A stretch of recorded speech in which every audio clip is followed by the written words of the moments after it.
Hi, everyone. Welcome to the Power Hungry Podcast. I'm Robert Bryce. On this podcast, we talk about energy, power, innovation, and politics. And I'm pleased to welcome my friend Jane Menton. She is a writer at Manhattan Contrarian, a resident of New York City. And we're going to talk today about Local Law 97. Jane, welcome to the Power Hungry Podcast.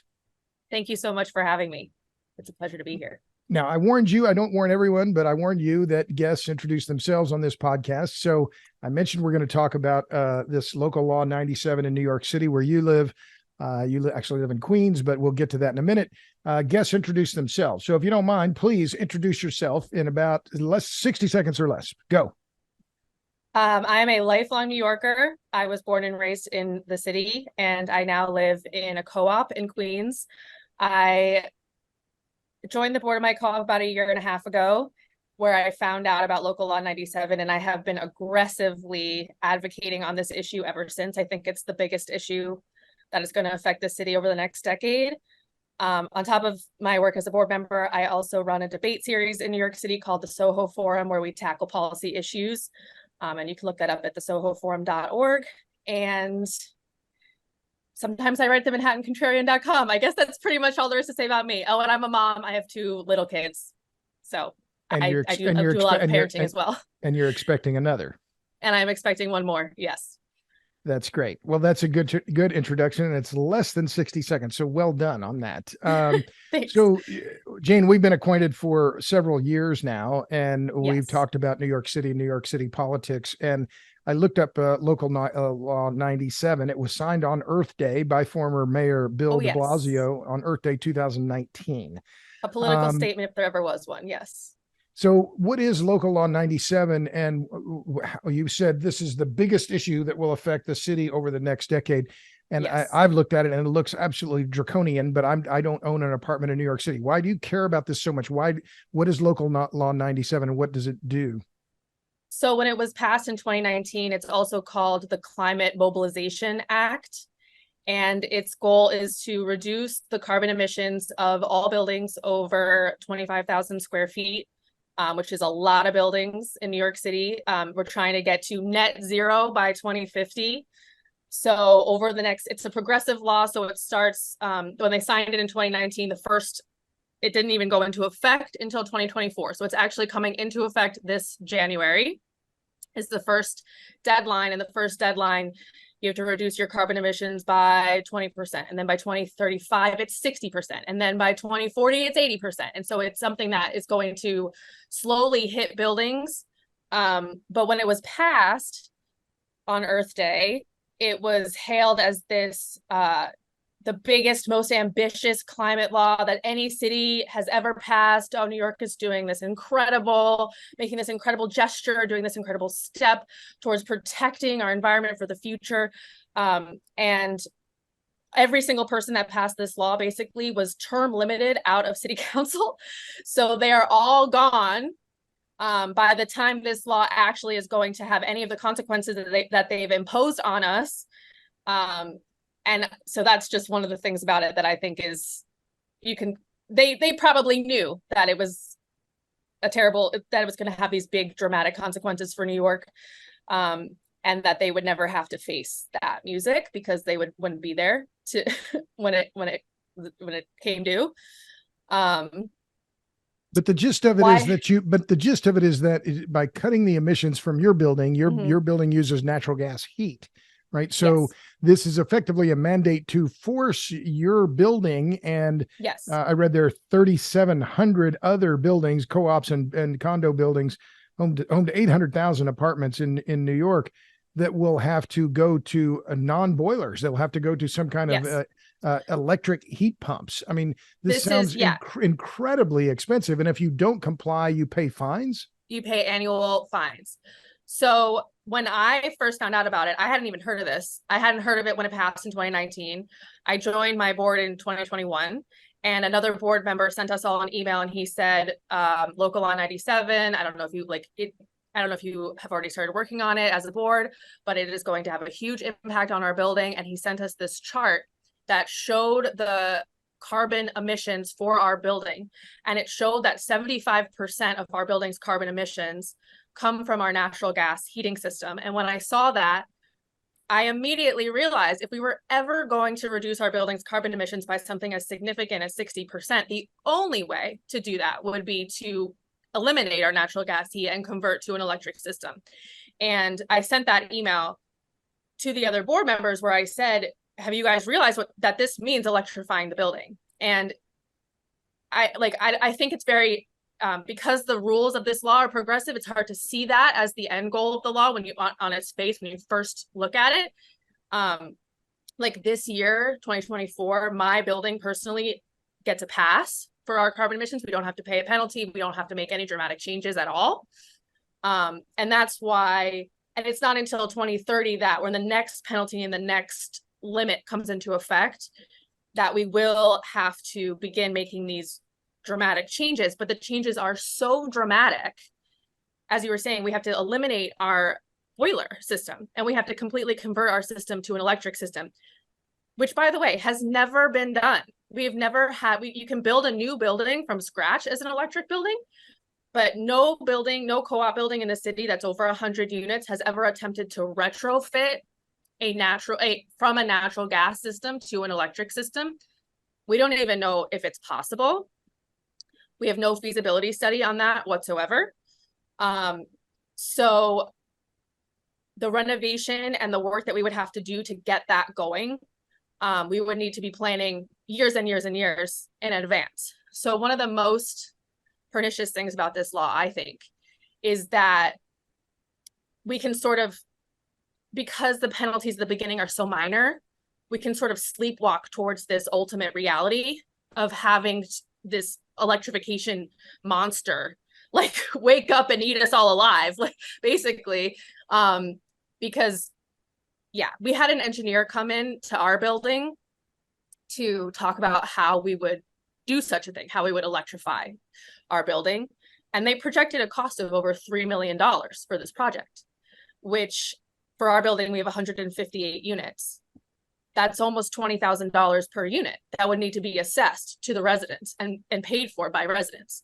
So, but it's not clear that you even can do it. Or where would you put where would you put the heat pump? You've got it's a big air handling unit. So, I mean, did he even say, the engineer, when he looked at it, say, oh, well, we'll put it here, we'll put it there, or how you would manage the equipment change out?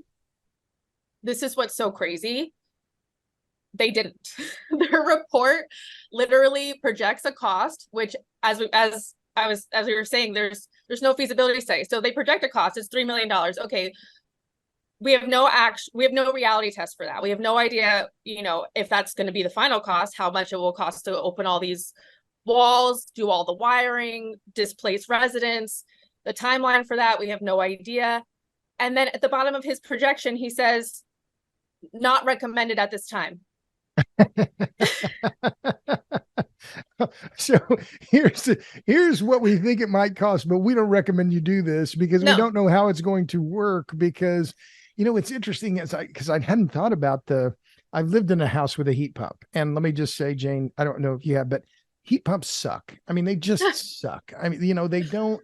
There's something about heat, and my friend Meredith Angwin described it well, that our skin likes the heat of the feel of radiant heat, right? And heat pumps it's a very diffused heating system, right? It's not, it's not like sitting by the fire, right? That is a kind of a cozy feeling, right? Or a natural gas heater, that has an open flame. There's something very appealing and comforting to that. With a heat pump building, you don't have, or a heat pump system, you don't have that kind of radiant warmth. But the other thing that's key here, and it's just, I don't know why I didn't think about this before, but new real estate's at a premium in New York City, where heat pumps depend on these big air handling units, these big heat exchangers. You have to put them somewhere. And so are you going to put it on the roof? Is there room up there?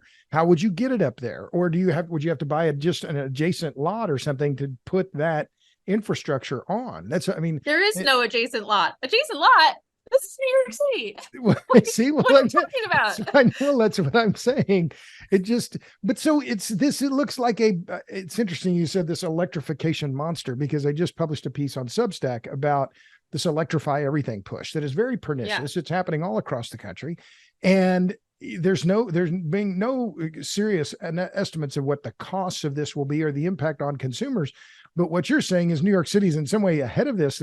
This is effectively, Yes. as I read it, a ban on the future use of natural gas. And you pointed out in your piece on Manhattan Contrarian that the city statute now prohibits new natural gas hookups in the city in buildings under 7 stories starting in 2024 and buildings over 7 stories starting in 2027. So Yes, the gas ban is in place in New York City. it is. It is. Yes. Yeah. We are definitely ahead of the rest of the country on this. And part of me is like, we have to stop it by any means necessary. And part of me is like, letting this go forward will show everybody what a disaster, a nightmare this is, and could help the rest of you from ever attempting anything like this. It's insane. It's not. So what could it mean? You said $20,000 for every resident in your building. So it would be every unit, every apartment. Every unit, forgive me. And so tell me about your building. You said it's in Queens. Where is it? And what's the makeup of the residents of your building? It's in Sunnyside, Queens. I love my neighborhood so much. I actually, I couldn't speak highly enough about it. It's very quiet, family oriented. Our building is, I would say, 30% older residents on like a fixed income, which is another big issue with this law. 30% young families like mine, and like a 30% miscellaneous like mix of people. I'm missing like a 10% there, but you can fill it in. Sure. Add it to the misc category. Yeah. Okay. But it's definitely a middle class building. It's not a luxurious building by any means. We don't like have a doorman or anything like that. We keep our maintenance very low. As a board, we work very, very hard on managing our costs to make sure that we're not, ever pushing people's budgets. I mean, we had to do an assessment last year for heating costs that was about $80 a month more for the average resident. We got tremendous pushback for that, $80. And that's when I was like,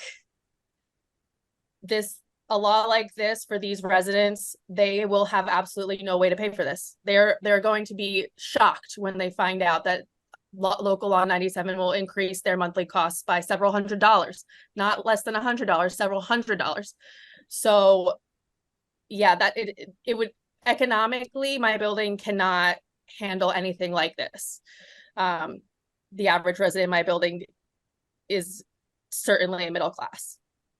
So tell me, you said it's a co-op. So you bought your apartment, or is it do you call it a condo, or do you call it an apartment? How do you call it? It's a co-op. Yeah, it's a cooperative.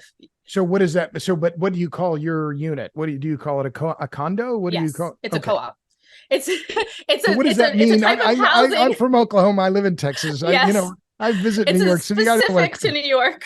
Okay, what does that mean? It's a very unusual type of housing. We don't actually own our property. We own shares in the building, and we have a proprietary lease. So it's not like a condo or a home in the sense that like you own your home and you have a title to your property. We own shares in a corporation. So that's the main difference.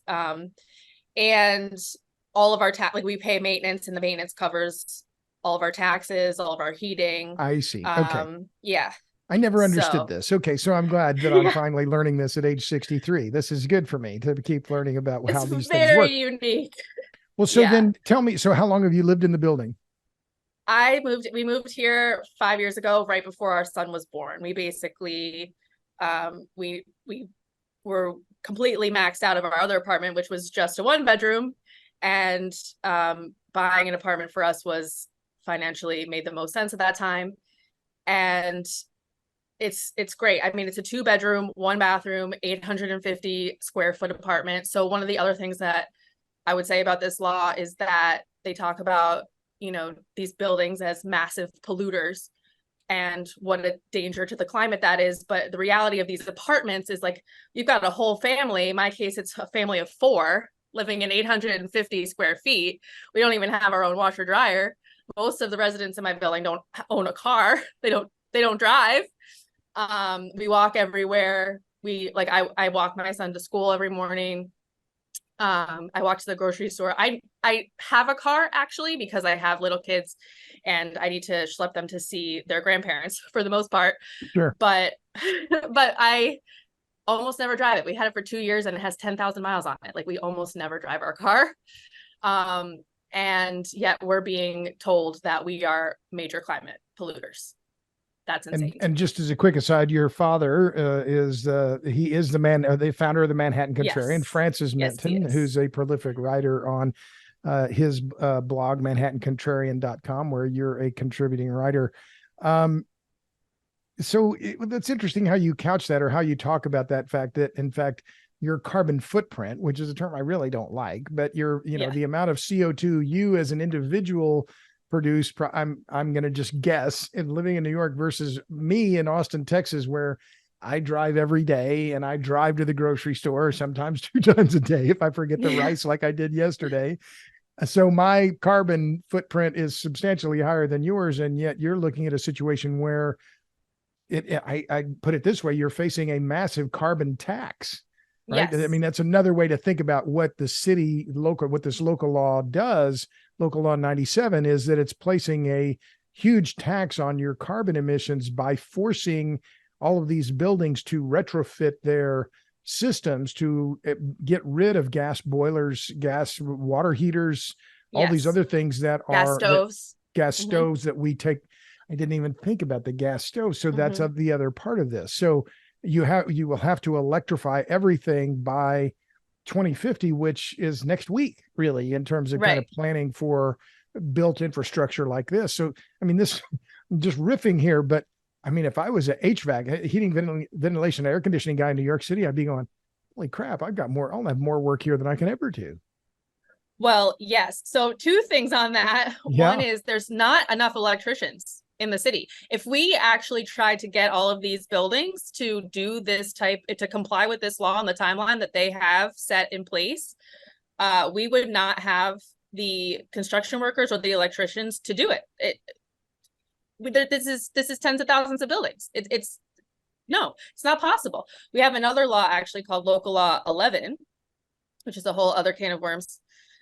Don't even get me started on this situation because it just makes you wonder why I live in New York at all. But it's facade work for our buildings. And similarly, every building is required to file a report on their facade work on the same deadline. And all of these buildings were trying to have their facade work done in time to not be fined or penalized in some way.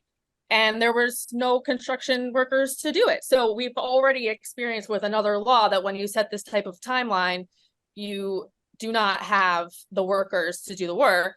And then Local Law 97 is that much bigger, that much more of a monster. I really think this law is monstrous. And when you say facade work, forgive me, I don't know what you're talking about. What does that mean? Oh, it's like brick pointing work so we have these big apartment buildings that have, most of them are made out of bricks, and sometimes the bricks come loose or they need to be like reappointed in some way. And the law went into effect, I think, because some buildings were having bricks fall off. I see. And it was a danger to pedestrians. So yeah, they started regulating that, and they check our facade. But you don't have the skilled labor to do that kind of work in a timely manner. So that's another part of that regulatory scheme or skein of things that's happening in New York City, where, I mean, as I look out at the rest of the US, and particularly under the Biden administration, I'm just saying this as an observation, not as a partisan, but this regulatory onslaught, it seems like New York City is even worse than what we see nationally in terms of these rules that are actually having an effect on your everyday life, your everyday cost of living, et cetera. Yes, it's so frustrating. I mean, every board meeting that we go to, it's, we would like to redo the hall carpets just for our own like aesthetic, the look of our building, whatever. And there's never any money for that because all of the money is going to these local laws, all of it. I mean, this Local Law 11 is going to cost our building something like $500,000. Local Law 97 is going to cost our building something like, it's looking like $3 million. Like when you have these sort of enormous, if it can be done, right? If it can be done. I mean, we haven't even gotten to the New York City grid, which is so far from ready for something like this, that they're putting buildings in a position of a rock and a hard place. It's like you either have, it's a tax.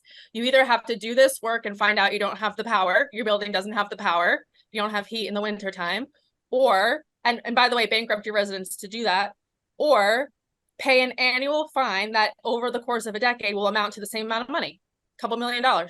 So you said that the fines could be, you wrote this on Manhattan Contrarian. You said by 2035, we must reduce our emissions by 60% or face fines well in excess of $100,000 per year.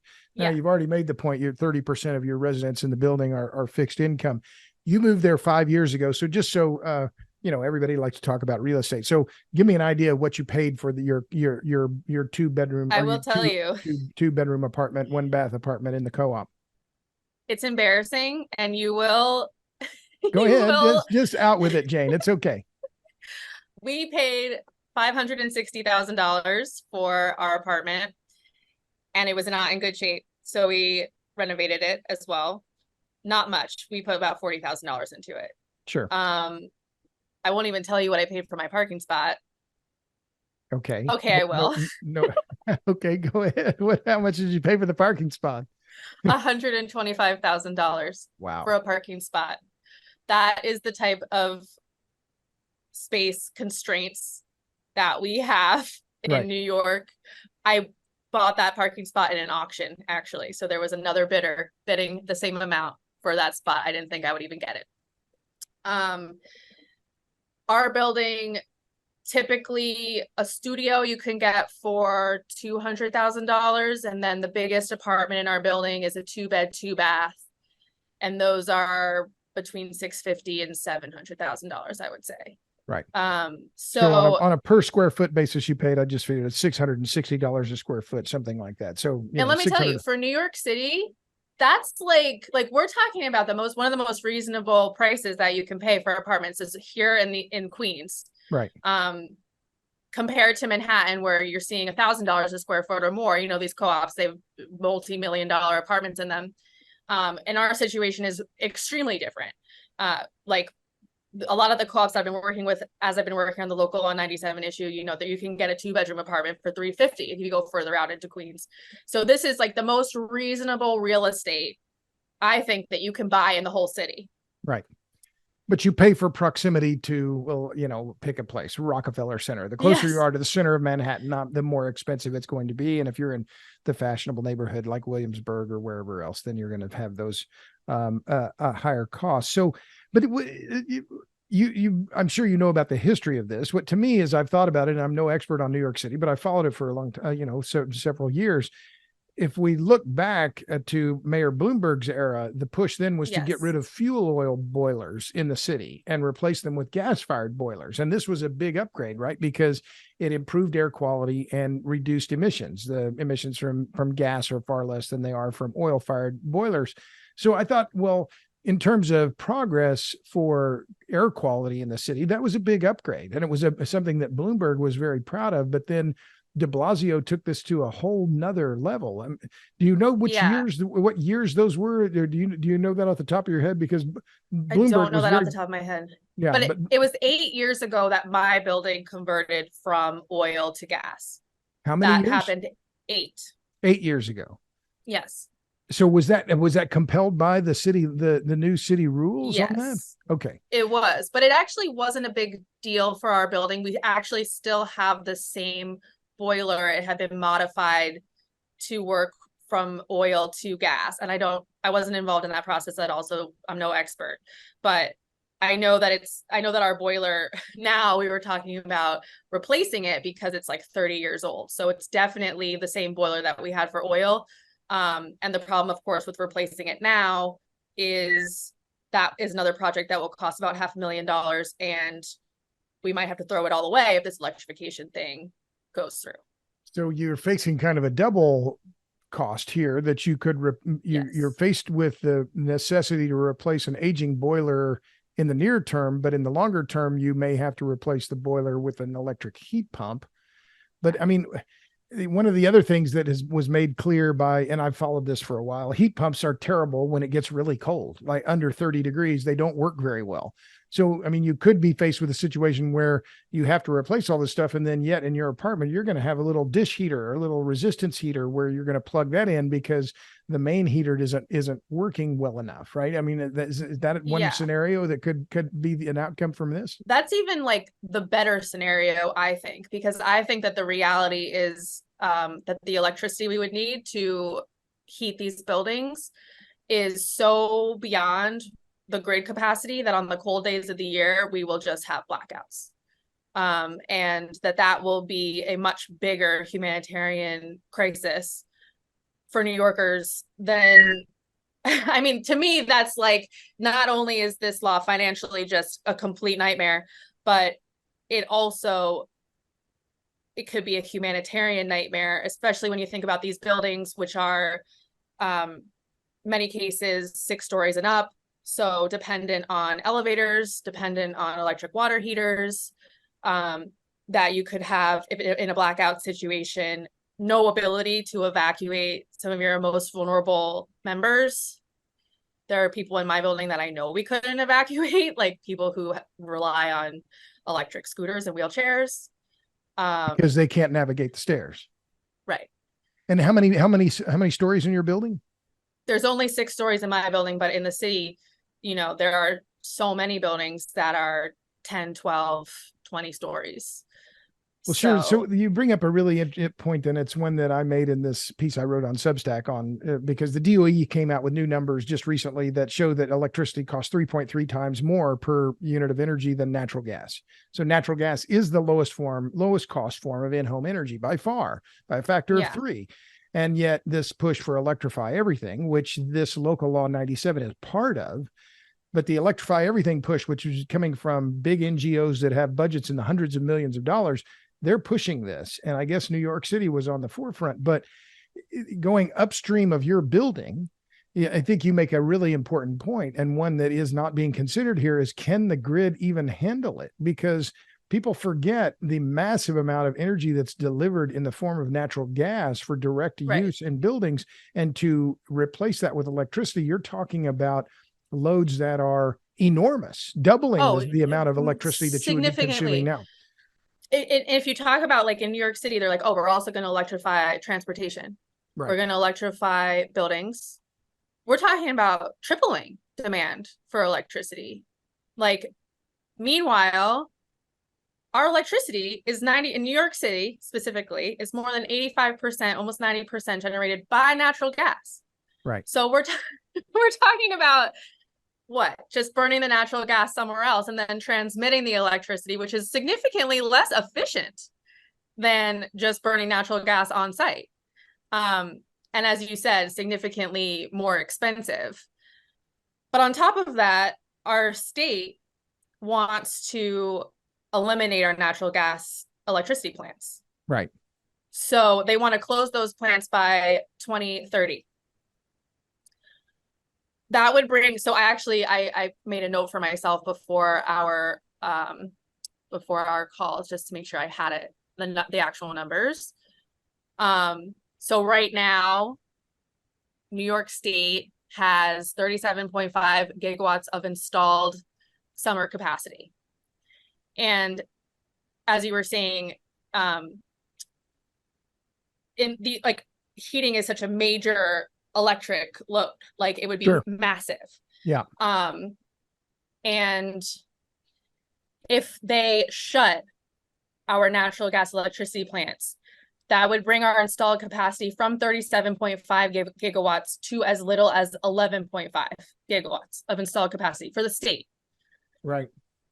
And then New York ISO, which runs our electricity market, and National Grid have both said that they would need to expand the grid more than 50% by 2035 to meet all these electricity mandates, and double the grid by 2050. So that would mean having at least 56 gigawatts of installed capacity by 2035, and 75 gigawatts of installed capacity by 2050. Meanwhile, in 2030, we're going to have 11.5 gigawatts of installed capacity. How are we, like, how, with what technology are we going to rapidly expand the grid to meet this demand? You know, that's a key point, because this is the part, especially in a state like New York. Where are you going to put it? As my friend Lee Cordner says, any energy infrastructure, where are you going to put it? How are you going to connect it? How are you going to pay for it? And particularly in New York State, where in upstate, you're seeing a big backlash against renewables. And in fact, the state has passed Article 94C that allows the bureaucrats in Albany to override local communities to force them to take solar and wind projects they don't want. But you know, it's all space constrained for transmission, for the siting of the renewables themselves. So I fear, I don't know what your thought is, that it will take some kind of blackout to make people sober up about this. I mean, is that how you see it? What is going to bring, you say you're pushing back on this, but what's it going to take to make the city council, for one, to get them to sober up on this issue? I wish I knew for sure. One of the things about the advocacy that I've been doing is that it's very easy, I would say, in Queens especially, to get residents motivated to address these financial concerns. The financial concerns to them are very big and would be detrimental to their budget. And our city council, I've talked to our city council, my personal city council members. Her name's Julie Wan. I've talked to her several times. She's been very receptive to the idea of building amendments into the law to address these financial issues, subsidies, tax credits. I mean, none of it is going to actually make this, like, there will still be a big financial cost to residents, even with that in place. But politicians do want to help us with the financial burden.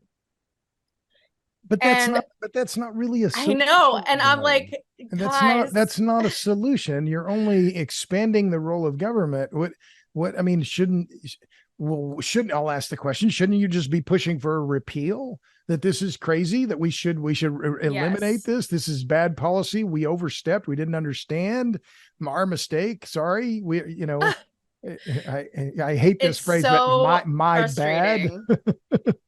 Believe me, when I started this process, I still am in my heart 100% repeal local law 97. It's not possible. This law is impossible. It's impossible, and it will, like, people are very fixated on the financial consequences, and I'm fixated on the decimation of quality of life, regular blackouts, no reliable electricity, these buildings that are completely dependent on functioning infrastructure to work. We're very removed from the natural world in any sense. So, like, none of us, like, we need functioning infrastructure, and this will undermine it completely. I'm very fixated on that concern for residents, and making it clear to them, explaining why the grid is not going to work. It's very difficult. It's very difficult. Politicians do not get it. Well, so then why? You beat me to the punch. Then they don't get it. And why is that? Is because it's easy to just say this, that, and the other about energy and power because they don't know anything about it. And we'll just, oh, well, that sounds good. And so it sounds like it'd be the right way to go. And they don't have to do any math, no engineering, no physics. They don't have to, because it sounds so appealing. It's addition too. Like, I can barely do complicated math. I'm no mathematician by any means. And it's literally addition. Like, I just told you the numbers. It's like, take the installed capacity that we have and subtract 60% of it, and you're left with this much. Like, that's all the math that I'm trying to do here. And yet, so I've been on calls with several of our local politicians, and not to call out any specifically, but I was on a call with one who was like, don't worry about the grid. The grid is going to be ready. The grid engineers, they have so much money. The grid will be ready when necessary. Like, don't even worry about it. What is Con Ed saying? Has Con Ed gone on record on any of this? Because here's how I see the utilities. The utilities are looking at all this and I kind of see this more broadly, right, across the US, right, with the investor-owned utilities. They have to live with the regulators, right? Whether what law comes, Right. one law goes, politicians come. So they're inclined to say, oh, okay, yeah, we'll make that work. Yeah, well, we'll work with you, instead of saying, no, that's a dumb Right. idea, right? So Right. what has Con Ed said? What's their You see stance? this with New York ISO too. None of them want to see their market, none of them want to see their monopoly on the market get undermined significantly. So they all sort of couch the way they talk about this is like, oh, it's going to be really hard, and the energy transition it's not, it's going more difficult, it's more difficult than we thought. But they won't come out and say this is not possible. We're trying to maneuver what we can do in a shifting political landscape. They'll say that's like very Their code, yeah, very code. yeah. Con Ed also, they've been authorized by New York State to raise their rates because New York State wants them to build out all of these infrastructure projects. So to Con Ed, it's sort of like, if you let us raise the rates, sure, we'll build whatever you want. Like, Yeah. Build the rate. That's how they make their money, right? Build the rate base. You want us to put steel in the ground and copper and or concrete, we'll do that, no problem. So they're not going to push back against the feasibility if they can just add more stuff, because that's how they make money. But meanwhile, these rate hikes, so we're looking at a doubling electricity price like over the next year or so. Doubling? So has Con Ed announced this, that they're looking at doubling electric rates? They just announced a 20% hike for this summer. And then I think next year there's going to be like a progressive hike to almost double what we were paying. Wow. Because I know rates are going up across the country. There's no doubt about that. I think Duke Energy announced 30% rate hikes in North Carolina. And especially in the last year or two, electric prices have gone up dramatically. And the expectation is, because of a lot of this infrastructure improvements, grid improvements, et cetera, they're going to continue going up. So that idea that, oh, this is going to be cheaper, which is what you hear over and over again from the NGOs and from, the White House and the rest. Oh, this is going to be cheaper because we're going to electrify everything and electricity is cheap, blah, blah, blah. It's just not true, because the price of electricity continues to rise. It's going to be, for residents, we're getting like hit on every side. We're getting hit in having to pay increasing electricity prices. We're getting hit in having to pay for these enormous renovations. And then at the end of it, as I said, I do not think we will have electricity. So one of the things that really scares me about Electrify Everything is so right now we have a somewhat diversified infrastructure, so if there was a blackout, I could still cook food on my stove. I still have hot water. Right. I still have water. Well, I guess, yeah, I do, because I live under 6 stories. So after 6 stories, you need electric water pumps. If we had Electrify Everything and there's a blackout, I have nothing. Like we have nothing. And that's a critical point. You need diversity of supply. And yet this idea that we should put all of our energy eggs in one basket, it's well, as I said in my Substack, I don't want to get too technical here, but that's crazy town. I mean, It's crazy town. Full on crazy town. it's yeah. I think people are going to be shocked. Their quality of life is under severe threat and they don't know it. That's the part that makes me the most scared as a New Yorker. One of the things that I have been saying to people that does resonate is, because the grid stuff, for some reason, I work with this group called the PCCC, which is the President's Condo Co-op Council. It's a coalition of co-ops in Queens that advocates for co-ops with legislators. And I've explained the grid to them. I've sent them the numbers and broken it down. And I haven't really gotten there. When I talk to them, they're like, oh, Jane is our grid expert. And I'm like, thank you. That's incredibly flattering. But I'm such an amateur and such a novice on this stuff. So that's nice. But they defer to me on it. They don't advocate for it themselves. And so even in that sense, like, so advocating with the general public and with legislators is that much harder.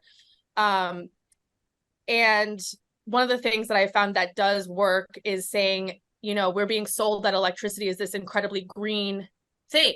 Oh, electricity is going to be our solution to climate change. And that's not true as long as our grid runs on fossil fuels. That's like the only way that could possibly be true is if we had a renewable emission-free grid. Otherwise, we're being told to spend all this money and just burn the fossil fuels somewhere else. Or if you had a nuclear plant, like say Indian Point. Oh, yes. Well, but never mind. Oh wait. That's right. Never mind. The Natural Resources Defense Council should be indicted for their role, and the Riverkeeper and Robert Kennedy Jr. should be indicted and criminally charged for their role in the premature closure of Indian Point, which was at one point was providing about a quarter of all the electricity consumed in New York City. And yet it was prematurely emission free.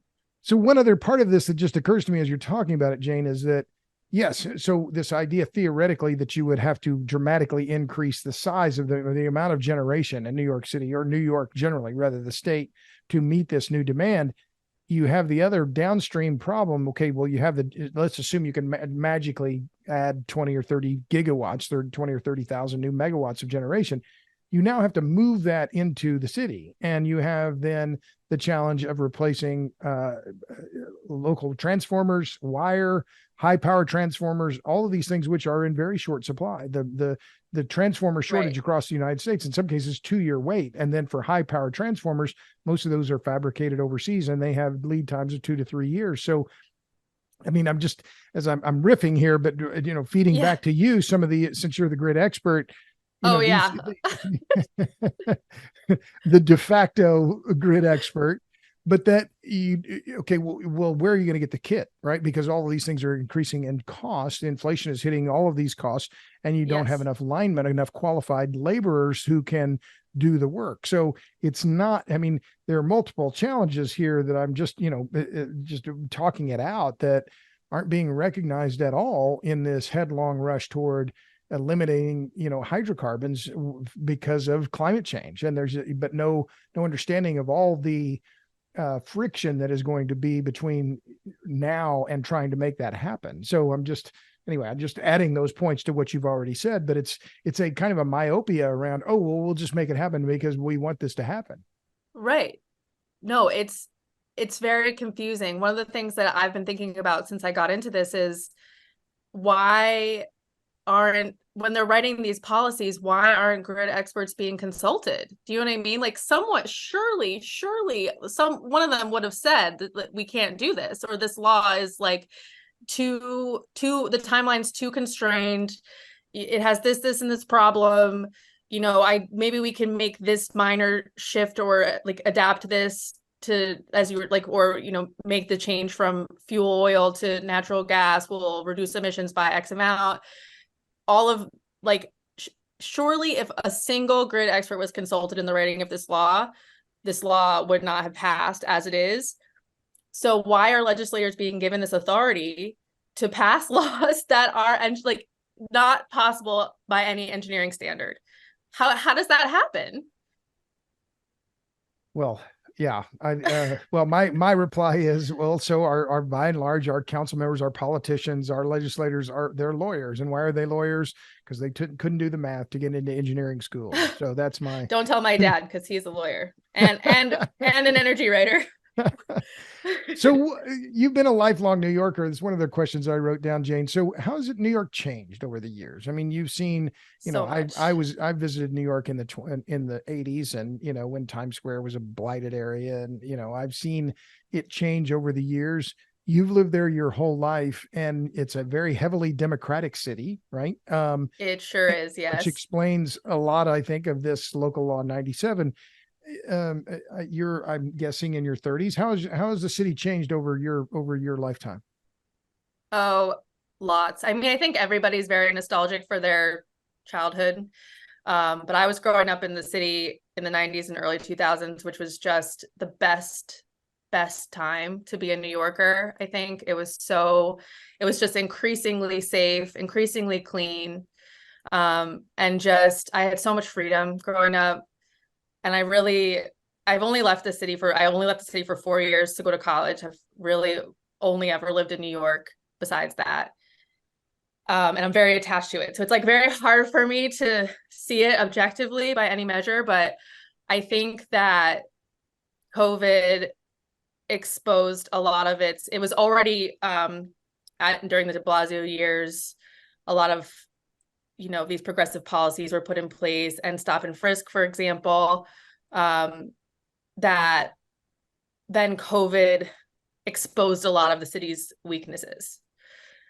Like that, some of the downturn probably would have happened, but over a longer period of time, if we hadn't had this lockdown situation in the city.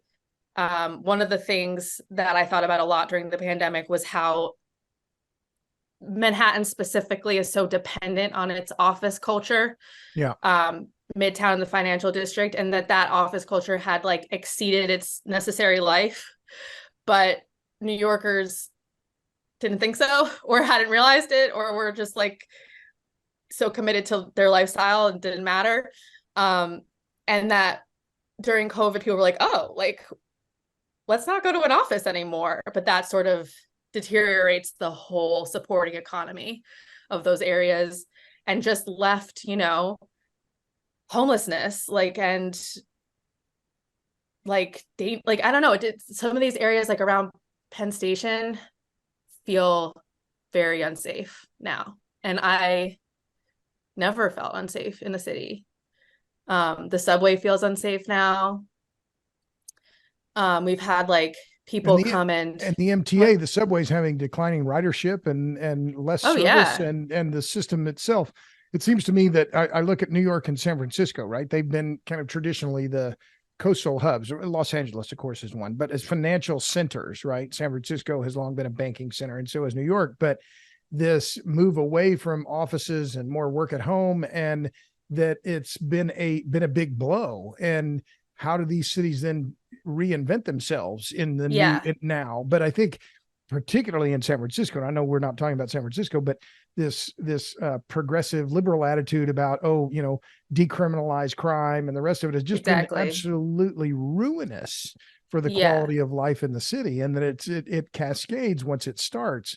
It's a very fast. Like, so is that what you've seen? Is this the kind of a gradual worsening of street life, I guess, in the city? Because I haven't been in New York in many years now, but I kind of am translating what I'm hearing you say. Now, Sunnyside's not central, not downtown Manhattan. We're definitely removed from downtown Manhattan. And I honestly, I don't get to Manhattan that often anymore, because I don't work in an office anymore. But one of the things about it too is it's a compounding problem, because it's so hard to live here. So it's like I was saying, I live in a 2-bed 1-bath that I paid a ton of money for, and then you've got these like local laws that are hitting us left, right, and center, our electricity prices and all these things. And it just becomes like, why? Like, for me, it's, I'm from here, my family's here, my husband's from here, my husband's family is here. So for us, it's a family thing. But if they weren't, like, anywhere else in the city, anywhere else in the country seems just like a much easier. We could have, a 3-bedroom house. We could have a driveway. We could have, we could have land. You could move to Connecticut or New Jersey or somewhere else and find a place. And if you're working remote, then it doesn't make that much difference, I suppose. Let me ask you one specific question, and then we're going to wrap up here, because I want to be mindful of the time. So you paying attention, I'm assuming, what'd you pay for your last electric bill? Okay, so you think I would be paying attention, but actually my husband pays that. Okay. But he told me actually just yesterday that our electric usage per month is about 100 kilowatt hours. Wait, could that be right? Yeah, it would be measured in kilowatt hours. Yeah. So it's not very much. It's not much. Yeah. Well, I'd just be curious to see what you pay for a small 2-bedroom apartment versus my house here in Austin, because I just looked at the bill this morning, but we don't have to go there. It's significantly less than $100. I want to say it's like not even $50. Oh, okay. All right. Fair enough. So have we covered? Unless we have the AC on. The AC sends our electric bill up to like almost $200. Gotcha. Okay. Well, my last electric bill, and it's been insanely hot here in Austin, for the last month, and we have, well, a house that's more than 850 square feet. I'll just put it that way. And it's our last electric bill was about $300. So, anyway, that gives you some indication. If you run your electric bill, or if you run your air conditioner in an apartment with less than 1,000 square feet, your electric bill goes up to $200, which would indicate that you're paying a high price on a kilowatt hour basis for the power that you use. And that would go up if this Electrify Everything push continues. So, but just to be clear, is this really gotten the attention? I know you're talking to your legislator in Queens. Has it gotten much attention in the broader city council? I've seen a few pieces in the New York Post. I know the New York Daily News is covering it. I haven't seen any coverage of this in the New York Times. There's been a little bit of coverage of it in the New York Times, but the New York Times is very pro local law 97, I would say. So even when they highlight the challenges, it's more like, but of course, this law is such an important step towards defeating climate change, which again, boggles my mind that they could promote that narrative when our grid runs on fossil fuels. It simply does not make any sense. But that being said, we're really trying to put together a grassroots movement out here. I have personally connected with like 8 or 9 co-ops in my neighborhood. We are trying to petition our legislators all of the time to amend this law, ideally repeal it. But I don't know. I honestly, politically, don't know if that's even possible. And I was going to say that earlier. The political climate here is very difficult because people are so concerned about climate change that anything that they see as like climate denialism or not protecting the climate, they'll resist. And legislators are very sensitive to that. So politicians are sensitive to that, of course. So it's like we have a couple of city council members now who represent districts where, like mine, where their residents are very concerned about the financial implications of local law 97, but they're like out of 50, I think it's 52 city council members. Right. It's like 13. We're not even close to a majority. And then you have so many others where their districts are so adamant that local law 97 go forward that it feels like, how are we ever going to make a real difference on this? Yeah, it's interesting you put it that way, because it just seems like climate denialism or whatever it is. Well, wait a minute. No, this is just practical, physical limits on the system. We can talk about climate. We can talk about, what we feel about it, what the right numbers, parts per million, but we have to be very practical about how the system works. And that seems to be the very clear missing part of this, is that there's so little understanding of the feasibility, of the costs, of the labor issues, the supply chains, all these other things, just coming together in a law that could be ruinously expensive for New York residents like you and your neighbors in your building. Ruinously expensive, ruinous. I mean, if it actually goes forward to its full application, ruinous to the whole city. If this city doesn't have power, what is New York? Like, what is it? No theater, no restaurants, no public transit. Like, what is this place? Why are we here? Like, it makes no sense. So that's the part I think that has not hit home for people at all. And like you were saying, maybe it will take a blackout. Maybe it will take some of this coming to like hitting home and being real for people to understand what they voted for. I do not know if I can make any difference in convincing people until that happens. I don't know. I've been trying. Well, and try you should. My guest is Jane Menton, my friend Jane Menton. She's a writer at Manhattan Contrarian, a resident of New York City, and a resident actually of Sunnyside, Queens, and as a member of her co-op in Sunnyside, Queens. You can read her writing at Manhattan Contrarian. She also manages the Soho Forum debate series. Jane, if you listen to the podcast, I always ask my guests, what are you reading? I did know that you were going to ask, and I actually don't know if I can recommend the most recent book that I read, which was a novel called Drive Your Plow Over the Bones of the Dead. Very strange little book, and maybe I didn't fully understand it. I did read an excellent novel called A Gentleman in Moscow, which I would highly recommend. Oh, that's a great book. I I love love that that book. book. What's the author's name? Amor Tol, I'm not pronouncing it correctly, but Amortowles. Yeah, Amar Tolls or Tollus. Yeah, Yeah. right. Oh, that was a tremendous book. I love that book. My son Michael told me, "Dad, you have to read this book," and so I did. It was really, really good. I'm glad that you read that. I recommend that book as well. One of the best novels in recent memory. I completely wholeheartedly agree. And I just think that the main character's buoyancy of spirit, even in the face of calamity, tremendous calamity. I was reading this book and I was like, this is what it's like to live in a city that is ruining itself, I guess, Yeah, because it's Moscow right. during, the Soviet era. But yet he is such a buoyant character that it's just such a joy to read the whole book. Yeah, and vivid characters and just really great writing. I asked that question because I know you're a young mom and you're expecting another child. So, well, once the third arrives, you won't have time for anything. Right, that's the other problem. I read like 10 pages a night. That's it. Yeah, Lauren and I have three kids. As my brother Wally told me when we went from 2 to 3, so now you go from man to man to zone, and so that's the defense. But what gives you hope, Jane? Oh my gosh, definitely my kids. I mean, definitely help, like thinking about their future and trying to make the world better for them gives me hope. And also like that humans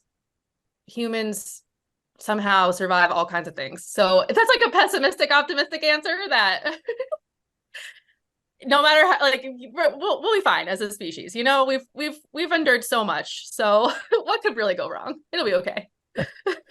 Who needs lights? Yeah, whatever. Who It's needs lights and stoves and refrigerators? It's too all gonna be so fine. too convenient, right? Yeah. Well, that's great. My guest has been Jane Menton. She is a writer at Manhattan Contrarian, a resident of Sunnyside, Queens. She is pushing back against Local Law 97. And after talking with her about it, I understand much better now why it is Well, just full on crazy town. And yet it is it's going forward in the city of New York. So, Jane, thanks a million for joining us on the Power Hungry podcast. thank you so much for having me. This is truly such a pleasure. Thank you. And to all of you in podcast land, make sure and tune into the next episode of the Power Hungry podcast. It might be as good as this one. It might not. But even so, give us 3, 4, 5, 12 stars on those rating things. Until next time, see ya.